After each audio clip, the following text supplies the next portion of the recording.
يا سيدي لا تذكرني بما يؤلم. نعم. سمعت شريطا وإن شاء الله أنا أرتب هذه المقاطع. والله ألمني جدا، والله ألمني، والله يسمعني من فوق 7 سماوات. محاضر يحاضر في ولاية في ميشيغان معروفة. نعم. فيها مدينة اسمها ديترويت وفيها مدينة اسمها دوربون اللي يسكنها معظم العرب. حاضر أحد الشيوخ الشيعة، والله قصة مؤلمة، والله حزت في نفسي وسأسمعكم الصوت إن شاء الله. نعم. يقول كان يحاضر فسألت بنت تقول قرأ الشيخ السؤال، الشيخ الشيعي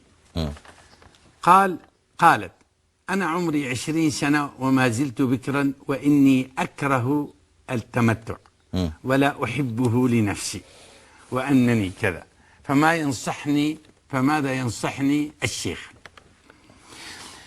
فشجعها وشجعها على التمتع، وأن مسكينة بنت عمرها 20 سنة تنام كل يوم مع واحد ساعة ساعتين، مؤلمة. فهذه شريفة. وين المؤلم في الرسالة؟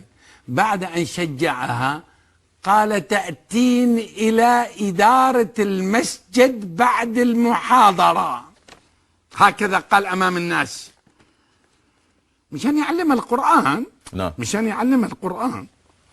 قال تأتين، وفهمكم كافي، قال تأتين بعد المحاضرة إلى الإدارة. نفس الموقف مع زرارة يا مولانا. مشان زرارة كان بيعلم واحدة القرآن والإمام جعفر راح قال لها نفس المنطق، فالإمام جعفر لعنه. الله أكبر. حدث وموجود عندهم.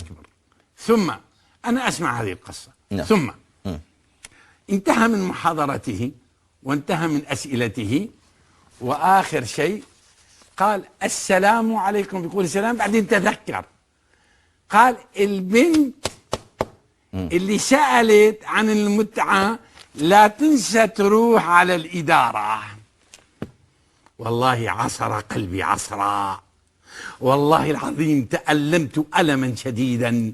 بنت يجيبها على الإدارة، يأتي بها الإدارة. اتركوا عباد الله، اتركوا عباد الله، اتركوا عباد الله.